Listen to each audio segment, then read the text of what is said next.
Olá, meus amigos da Climb, mais uma vez Alan Lima por aqui para o nosso encontro semanal sobre análise técnica. Gostaria de fazer um aviso aos amigos que a partir de hoje, 31 de dezembro, os nossos encontros passarão a ser aos sábados e não mais às sextas-feiras, conforme combinamos anteriormente. A decisão foi tomada tendo em vista o planejamento estratégico já para o ano de 2023. E hoje vamos falar um pouquinho sobre médias móveis, mas como sempre, o conteúdo vem logo depois da vinheta.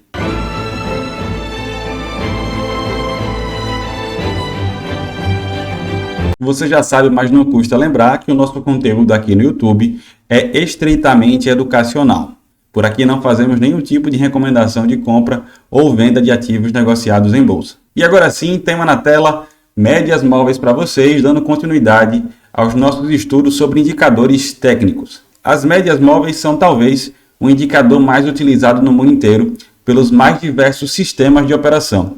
Isso se dá principalmente porque é possível criar várias estratégias apenas com uma média ou com um conjunto de médias. Confesso aos amigos, porém, que é um baita de um desafio compilar o conteúdo sobre médias em um único vídeo. Portanto, eu já aviso que esse é apenas um vídeo introdutório com algumas ideias iniciais de como eu utilizo médias móveis no meu dia a dia e nas minhas operações. A primeira coisa que temos que entender é a tipologia do indicador. As médias móveis estão no grupo dos indicadores de rastreamento de tendência. Em outras palavras, elas vão nos dizer a tendência vigente pela sua direção e inclinação.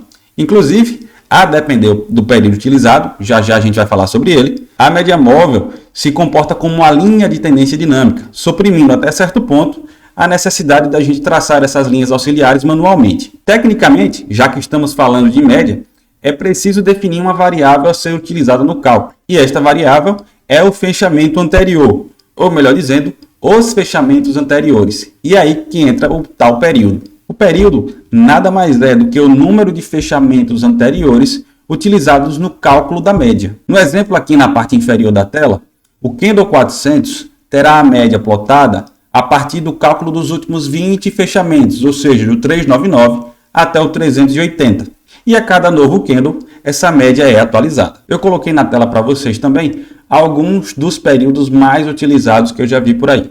No meu sistema operacional, eu gosto muito da 17, da 34, da 72, como também gosto de usar a 8 combinada com a 20. Saindo do campo técnico e indo para a prática, a média móvel vai funcionar como um referencial teórico de preço atrativo naquele período em análise. Isto é, a nossa expectativa é que quando os preços se aproximem da média, o interesse dos players volte para jogo a favor da tendência vigente. Em outras palavras, nós podemos dizer que a média móvel funciona como um imã. Quando os preços estão afastados da média, a média é atrativa, puxando os preços para próximo dela. Já quando os preços estão próximos da média, ela funciona como repelente e empurra os preços para longe, normalmente a favor da sua direção. E é justamente por esses pontos que a nossa primeira análise com uma média no gráfico é a posição relativa entre preço e média.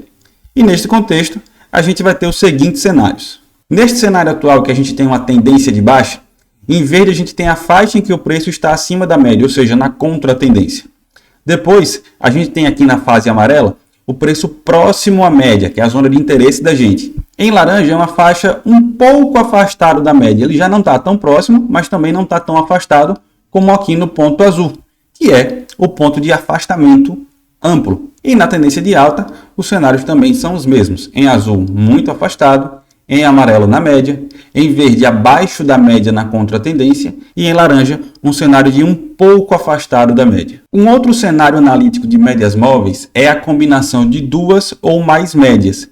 E agora nós temos mais uma informação para filtrar a tendência vigente, que agora é definida pela combinação das duas ou mais médias presentes no conjunto. Se elas têm a mesma direção, a gente tem uma tendência em andamento. E neste contexto, nós ganhamos também mais outro sinal muito importante, que é o cruzamento das médias. Esse tipo de cenário infere possível reversão de tendência.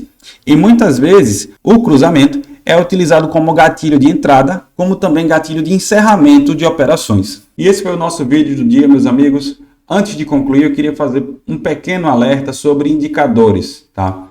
Como eles trazem muita informação para a gente, é natural que a gente acabe terceirizando a análise e indo somente pelos indicadores, esquecendo às vezes de fazer a análise prévia do gráfico. É por isso, inclusive, que na minha tela, eu começo a análise sempre pela tela em branco, sem nenhum indicador auxiliar, e depois eu vou adicionando informação, para justamente chegar numa informação mais precisa, uma informação mais completa. Então, se você já utiliza médias móveis no seu dia a dia, eu acho válido você primeiro filtrar a informação sem médias, para depois você adicionar as médias e entender melhor o cenário atual. Como falei para os amigos, esse foi o nosso primeiro vídeo sobre médias. Eu pretendo em mais alguns encontros trazer mais informações sobre médias para vocês, mas isso fica para os planejamentos futuros. No mais, agradeço pela sua companhia mais uma vez aqui no YouTube. Aproveito o ensejo que hoje é dia 31 e desejo aos amigos um excelente ano novo de muita paz, saúde e prosperidade. Um forte abraço, boas festas e já nos vemos no primeiro sábado de janeiro.